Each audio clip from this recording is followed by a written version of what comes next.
Shalom, shalom, bienvenue à la Minute de l'Encouragement. Comment vous allez? J'espère que vous allez bien et que vous êtes dans la joie de voir ce nouveau mois de décembre. En tout cas pour moi, je suis dans la joie.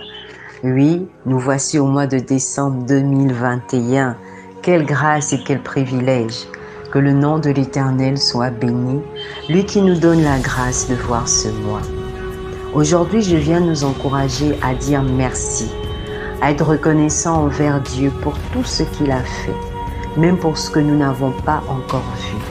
En 1 Thessaloniciens chapitre 5 verset 18, la Bible dit « Rendez grâce en toutes choses, car c'est à votre égard la volonté de Dieu en Jésus-Christ. » En Éphésiens 5, 20, il est écrit « Rendez continuellement grâce pour toutes choses à Dieu le Père, au nom de notre Seigneur Jésus-Christ. » Lorsque nous remercions Dieu pour ce qu'il a fait, ce qu'il est en train de faire, ce qu'il va faire, c'est un signe de confiance à Dieu.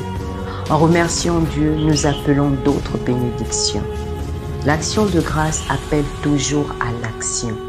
Rendre grâce à Dieu, c'est reconnaître devant lui que nous ne méritons pas ce que nous avons reçu. L'action de grâce est une reconnaissance de la grâce en action dans notre vie. Par l'action de grâce, nous montrons à Dieu que nous n'avons rien fait pour mériter ce qu'il nous a donné et que nous l'apprécions. Ainsi, nous l'invitons à nous donner davantage. Si nous ne savons pas rendre grâce à Dieu, nous ouvrons la porte à l'ingratitude. Nous pouvons voir cela en Ézéchiel 28, les versets 11 à 17, et à la convoitise. Nous pouvons voir cela également dans Ésaïe 14, versets 12 à 17. Ici, la Bible nous parle de Lucifer. L'ingratitude et la convoitise sont rentrées dans son cœur. Il n'a pas reconnu son Créateur. Il n'a pas été reconnaissant envers Dieu, celui-là même qu'il avait créé. En Nombre 11, les versets 4 à 6, les enfants d'Israël avaient plusieurs raisons de remercier Dieu, mais ils ne l'ont pas fait. Au lieu de remercier Dieu, ils se plaignaient. Ils faisaient des comparaisons entre ce qu'ils mangeaient quand ils étaient en Égypte et la manne qu'ils mangeaient en étant dans le désert. Ah, bien-aimés, en cette fin d'année, soyons reconnaissants envers Dieu. Soyons reconnaissants pour ce qu'il a fait. Soyons reconnaissants pour le souffle de vie. Dormir, se réveiller chaque jour, ce n'est pas un mérite, ce n'est pas un droit, mais c'est une grâce. C'est une grâce qui nous vient de Dieu. C'est une grâce qui nous vient de celui-là qui tient nos vies entre ses mains.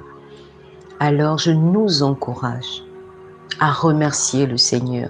Si depuis le début de l'année, nous n'avons pas été reconnaissants pour tout ce que Dieu a fait, bien-aimés, il est temps de se rattraper. Il est temps de dire merci au Seigneur. Rien que pour ce souffle de vie, pour la santé. Plusieurs sont dans les hôpitaux, malades, couchés. Même pour aller aux toilettes, ils ne peuvent pas. Mais vous et moi, nous avons la santé. Nous pouvons parler, nous pouvons bouger. C'est une grâce. Alors soyons reconnaissants. Bénissons le nom du Seigneur. Disons-lui merci. Rendons-lui toute la gloire. Lui qui nous a fait du bien. Peut-être que ce à quoi nous nous attendions n'est pas encore arrivé. Mais bien aimé, si l'Éternel ne l'a pas encore fait, c'est qu'il prépare quelque chose de merveilleux, de plus grand. Il veut amplifier cela.